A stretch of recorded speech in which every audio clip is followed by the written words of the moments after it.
কলিতা মাঝি মহোদয়াকে মাননীয় মন্ত্রী গার্গী ঘোষ মহোদয়াকে আমি তাদের ধন্যবাদ জানাই মুখ্য সচিব মনোজ আগরওয়ালকে ধন্যবাদ জানাই এই বিভাগের প্রধান সচিব অক্লান্ত পরিশ্রম করে 1,60,00,000 আবেদনকারী ঝাড়াই বাছাই করে আমাদের সবকে পোর্টালে আপলোড করতে হয়েছে। তাই মাননীয় প্রধান সচিব আইএস মৌমিতা গোদারা তাকে বিশেষভাবে তাকে এবং তার টিমকে ধন্যবাদ জানাই যে আমরা তো ডেট ঠিক করে দিই, করতে হয় তাদের এবং দেখতে হয় যাতে নিয়মের বাইরে কেউ না চলে যায়, কারণ এটা কোনো ব্যক্তি দলের টাকা নয়, এটা সরকারের টাকা। সরকারের টাকা উপযুক্ত প্রাপকরাই পাবেন, এটাই এই নীতিতে আমরা বিশ্বাস করি। কলকাতা কর্পোরেশনের প্রশাসক তথা কমিশনার শ্রীমতী স্মিতা পান্ডে মহোদয়া আছেন, তাকেও ধন্যবাদ জানাই। যখন স্কিম আমরা তৈরি করেছিলাম তখন জগদীশ প্রসাদ মিনা মহোদয় হেল্প করেছিলেন তাকে। আর নেতাজি ইন্ডোর স্টেডিয়াম ব্যবহারের জন্য যিনি সুযোগ করে দিয়েছেন আমার sports minister MOS independent charge ভাই ডাক্তার ইন্দ্রনীল খানকে বিশেষভাবে ধন্যবাদ জানাই। আজকে চিকিৎসক দিবস, আজকে ডক্টর বিধানচন্দ্র রায় জন্ম এবং মৃত্যুদিন, তাই বিশেষ ধন্যবাদ। তাই আলাদা করে আমি ডক্টর ইন্দ্রনীল খানের নাম বললাম। আমাদের এই কর্মসূচিতে আজকে আমরা বিধায়কদের ডেকেছি। আমরা এ পক্ষ ও পক্ষ করিনি, সব বিধায়করা মহিলা বিধায়কদের ডেকেছি, তারা এসেছেন। মঞ্চে স্থানের অভাব, তাই তাদের বিশেষভাবে আমরা বসিয়েছি। আমি সমস্ত দিদি বোন বিধায়কদের নমস্কার জানাই। আমাদের দেখতে পাচ্ছি আমি এখান থেকে আমাদের বেশ কয়েকজন প্রতিযোগী আমাদের দিদি বোনেরা এসেছেন, তারা আমন্ত্রিত হয়ে এসেছেন, তাদেরকেও বিশেষভাবে আমি মাতৃশক্তিকে বন্দন করি। আপনারা জানেন যে আপনাদের সরকার অনেকগুলো ইতিমধ্যে ব্যবস্থা গ্রহণ করেছে, নারী সশক্তিকরণ, নারী সুরক্ষা, নারী ক্ষমতায়ন, নারী শিক্ষা এবং মহিলাদের অধিকার সম্পূর্ণ করার জন্য। আপনি যদি দেখেন মাত্র 1.5 মাস হয় সরকারের বয়স। 9ই মে আমরা দায়িত্ব নিয়েছি, 11ই মে প্রথম দিন অফিস করেছি, আজকে 1 জুলাই। এখনো অফিস করার জন্য আরো 10 দিন হলে 2 মাস সম্পূর্ণ হবে। আমরা কি করেছি? আজকে আমরা 1,60,00,000 যে আবেদনকারী, তার মধ্যে 26 লক্ষ বাতিল হয়েছে ফর্ম। তারা ক্রাইটেরিয়া ফিল আপ করেননি। যে ক্রাইটেরিয়ার কথা মাননীয় মালতী দি একটু আগে বলেছেন, কারা কারা যোগ্য বিবেচিত হবেন না। বাকি যে 1,30,00,000-এর বেশি ঝাড়াই বাছাইতে তারা যোগ্য বিবেচিত হয়েছেন। আমরা বেলা 1টার সময় আজকে টাকা ট্রান্সফার করলাম 1,09,92,378 জনকে। আজকে রাত্রি 12টা পর্যন্ত বাকিরাও পোর্টাল আপলোড হতে হতে তাদের অ্যাকাউন্টেও টাকা ঢুকতে শুরু করবে। কারা যেন বলছিলেন না যে আগের সরকারের যে বরাদ্দ ছিল, এই সরকার বরাদ্দ মাত্র 1,000 কোটি টাকা বাড়িয়ে করে দিয়েছে। আমরা একটা বেনিফিশিয়ারিকেও বাদ দেব না। যারা আমরা বেনিফিশিয়ারি বলি না, আমরা বলি এটা আপনার অধিকার। আজকেই আমরা ইতিমধ্যে 1,10,00,000 অ্যাকাউন্টে ঢুকিয়েছি, যার মধ্যে আমাদের তফসিলি জাতি, শিডিউল কাস্ট, মা বোন দিদি রয়েছেন 26,63,555 জন। আমাদের মূলবাসী আদিবাসী মহিলা রয়েছেন 49,04,93,139,139, 5 কোটির কাছাকাছি, 5 লক্ষের কাছাকাছি। বেনিফিশিয়ারি ফ্রম হিল, পাহাড়ি এলাকা, দার্জিলিং, কালিম্পং, কার্শিয়াং, ওখানকারও আমাদের নেপালি গোর্খা বোন এবং দিদি, তারা ইতিমধ্যে অ্যাকাউন্টে পেয়ে গেছেন 1,22,628 জন। আমরা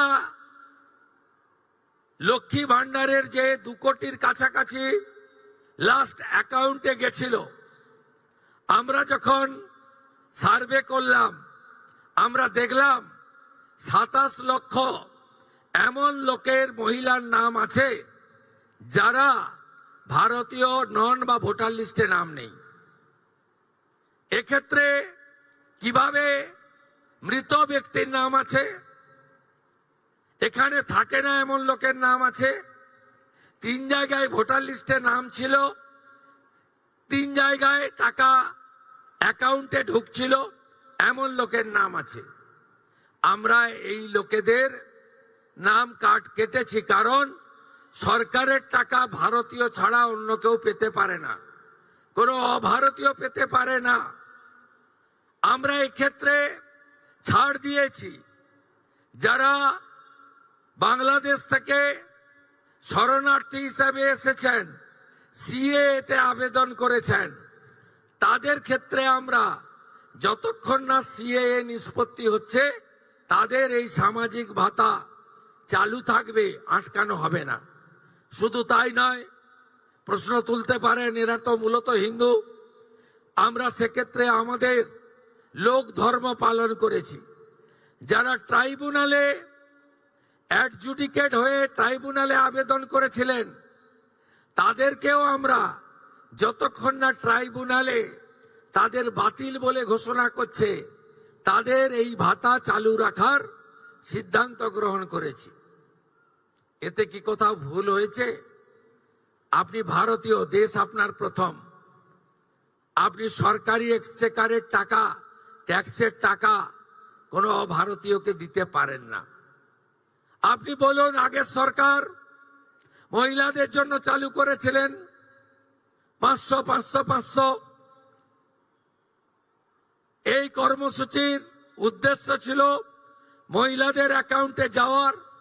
আপনি অবাক হয়ে যাবেন, এই 2 কোটির মধ্যে 10 লক্ষ পুরুষ বেরিয়েছে। বলুন আমার মা বোনেরা, দিদিরা,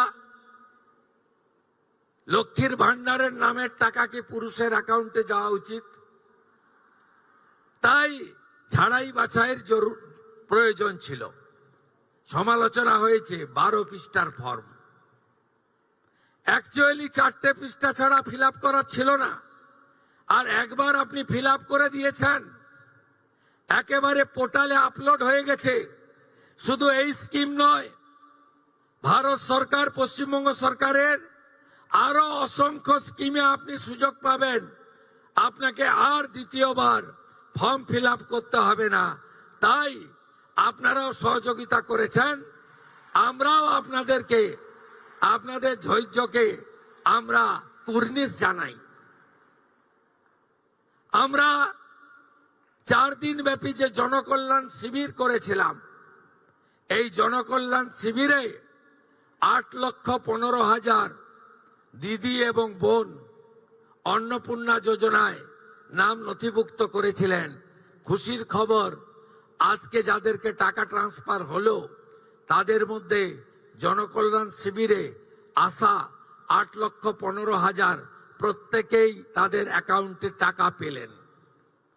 শুধু তাই নয়, আমরা 3রা জুন বলেছিলাম যে আমরা মাসে একদিন টাকা ট্রান্সফার করব। এই ধরনের বড় অনুষ্ঠান হবে না, কিন্তু প্রত্যেক মাসেই আপনারা টাকা পেয়ে যাবেন অ্যাকাউন্টে।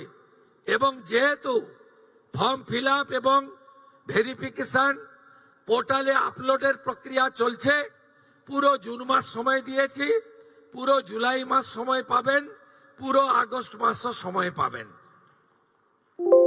অতএব একটা স্বচ্ছতার ভিত্তিতে আমরা কখনই বলি না যে বিজেপির টাকা, আমরা কখনোই বলি না মুখ্যমন্ত্রীর ব্যক্তিগত টাকা, আমরা কখনোই বলি না প্রধানমন্ত্রীর ব্যক্তিগত টাকা, আমরা বলি সরকারি টাকা, সরকারি প্রকল্প যারা যোগ্য তারা পাবেন। অন্নপূর্ণা যোজনার বাইরে গিয়ে যদি বলা যায়, আমরা সরকারি বাসে জিরো ভ্যালু টিকিট আমাদের মহিলাদের জন্য চালু করেছি। আমরা যেহেতু চালু করার সময় বেশি সময় পাইনি, আমরা এরপরে একটি পিঙ্ক কার্ড, গোলাপি কার্ড করে দেব, যাতে যারা প্রকৃতপক্ষে সরকারি বাসে ফ্রিতে চান মহিলারা, তারাই পাবেন। কারণ আমি দেখেছি বেশ কিছু সরকারি কর্মচারী মহিলা দিদিরা, বোনেরা, তারা বলেছেন কেন আমি টিকিট কাটতে চাই, আমি টাকা পাচ্ছি, সরকার আমাকে বেতন দিচ্ছে, আমি উপযুক্ত অর্থ পাচ্ছি, আমি ফ্রিতে অফিস যাত্রা করতে চাই না। আমি তাদেরকে কর্নিশ জানাই যে তারা চান যে এই ধরনের অর্থনৈতিক সাপোর্ট, সহায়তাযুক্ত কর্মসূচি কেবলমাত্র প্রকৃত প্রাপকদের কাছেই যাক, ছাত্রীদের কাছে যাক, চা বাগানের শ্রমিকদের কাছে যাক, অন্যান্য চিকিৎসা করতে আসা গ্রামের মহিলাদের কাছে ফ্রিতে তারা বাসে ভ্রমণের সুযোগ পাক। তাই আমরা একটি পিঙ্ক কার্ড তৈরি করে দেব, তার ফলে যাদের সরকারি বাসে ফ্রি প্রয়োজন সেটা পাবেন। এই কাজে আমাদের বছরে প্রায় অতিরিক্ত 300 কোটি টাকা ভর্তুকি হিসাবে এনবিএসটিসি, ডাব্লিউবিটিসি এবং সাউথ বেঙ্গল স্টেট ট্রান্সপোর্ট কর্পোরেশনকে দিতে হচ্ছে।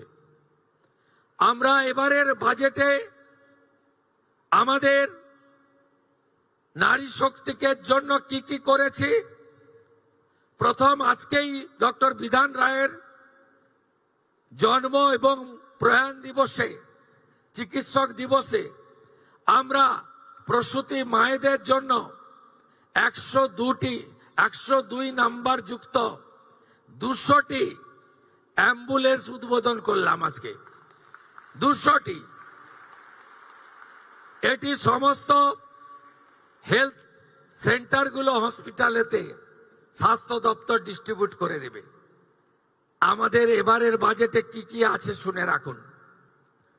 1 লক্ষ কর্মসংস্থান হবে শিক্ষিত বেকার যুবক যুবতীদের জন্য, তাদের মধ্যে 30,000 মহিলা, শিক্ষিত মহিলাকে আমরা চাকরি সুনিশ্চিত করব।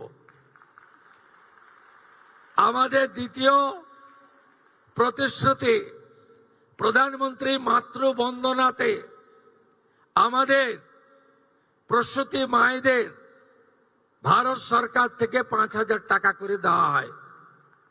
আমরা তার সঙ্গে 16,000 টাকা যুক্ত করে 21,000 টাকা করে দেব।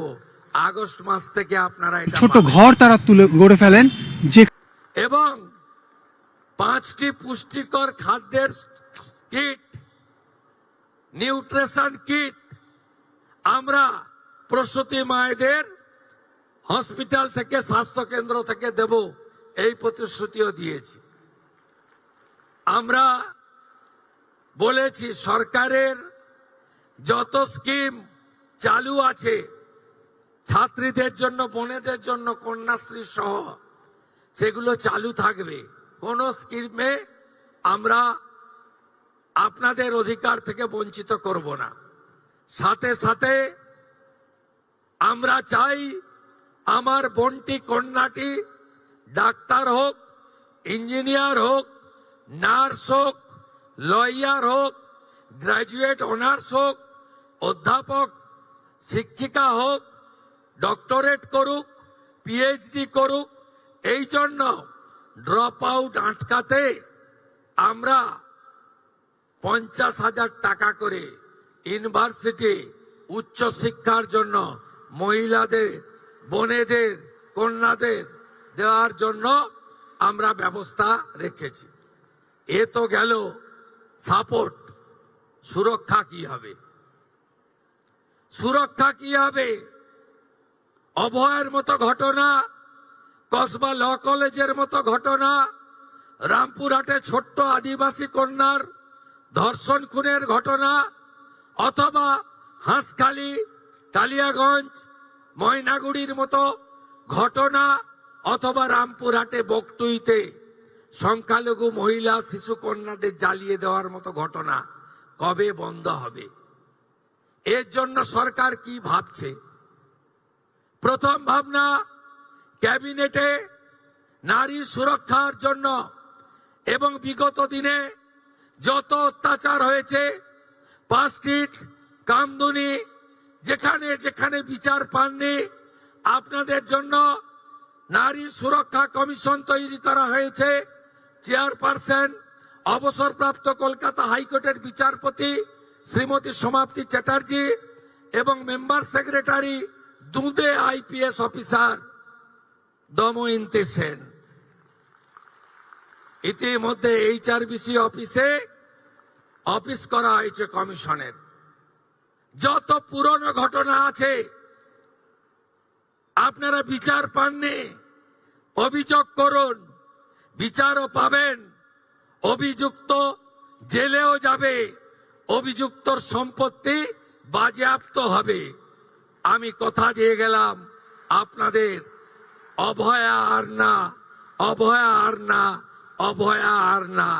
আমরা থাকতে এই জিনিস বরদাস্ত করব না। আপনি শুনলে খুশি হবেন, আগামীকাল 2 তারিখ পশ্চিমবঙ্গের সব থানাতে মহিলা ডেস্ক চালু হচ্ছে। সব থানাতে, প্রতি মহকুমায় একটি মহিলা পুলিশ স্টেশন, প্রতি থানায় মহিলা হেল্প ডেস্ক, মহিলা পুলিশ আধিকারিকদের নিয়ে দুর্গা স্কোয়াড, এবং আগামী দিনে পুলিশে 2টো ব্যাটালিয়ন রানী শিরোমণি এবং মাতঙ্গিনী হাজরার নামে আমরা বাজেটে ঘোষণা করেছি। আমরা সেটা করব। মহিলা পুলিশের 2টি ব্যাটালিয়ন আপনাদের জন্য তৈরি হবে। আগামী মহালয়াতে দুর্গাপূজার আগে মাতৃপক্ষের সূচনায় আমরা 112 চালু করতে চলেছি। প্রতি থানাতে একটি ডেডিকেটেড গাড়ি দেওয়া হবে। ওই গাড়ি আপনাদের যে কোনো অভিযোগ দ্রুততার সঙ্গে নিষ্পত্তি করবে। উত্তরপ্রদেশ, গুজরাট, মহারাষ্ট্রে থানাতে অভিযোগ এলে পুলিশ পৌঁছানোর সময় হচ্ছে 6 মিনিট। পশ্চিমবঙ্গে এই মুহূর্তে থানাতে অভিযোগ এলে পুলিশ পৌঁছানোর সময় হচ্ছে 3 ঘন্টা।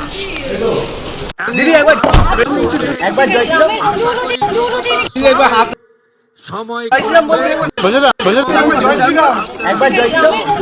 কি করছিস? পাবেন।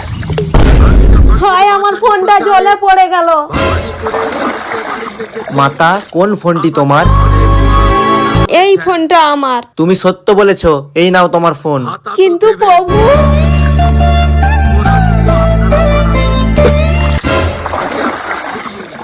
কোনটি তোমার? আমার মেয়েটি সন্ধ্যাবেলা বেরিয়ে যেন নিরাপত্তার সাথে সুরক্ষিত হয়ে বাড়ি ফিরতে পারে। নারী সুরক্ষার কথা বাড়িতে বাড়িতে বলেছেন, আমরা এটা দেব। এই সরকারে মহিলা প্রতিনিধিত্ব দেখুন। বারে বারে আমরা বলি, আপনাদের হাতে ক্ষমতা না দিলে কখনো সমাজ, কখনো দেশ, রাজ্য এগোতে পারে না। আমরা কেউ ভারতকে পিতা বলি না, ভারত মাতা বলি। আপনারা না থাকলে আমরা কেউ পৃথিবীর আলো দেখতে পেতাম না। তাই জয় ভবানী, আপনাদেরকে প্রণাম করি। আপনাদের সুরক্ষা, অধিকার এবং অর্থনৈতিক স্বনির্ভরতাই আপনাদের সরকারের লক্ষ্য। মাননীয় প্রধানমন্ত্রী চেষ্টা করছেন পঞ্চায়েত পুরসভার মতো লোকসভা বিধানসভায় আপনাদের 1/3 সংখ্যা আপনাদের দেওয়ার, অধিকার দেওয়ার। যারা পশ্চিমবঙ্গে লক্ষ্মীর ভান্ডারের কথা বলে ভোট নিত, তাদের দলের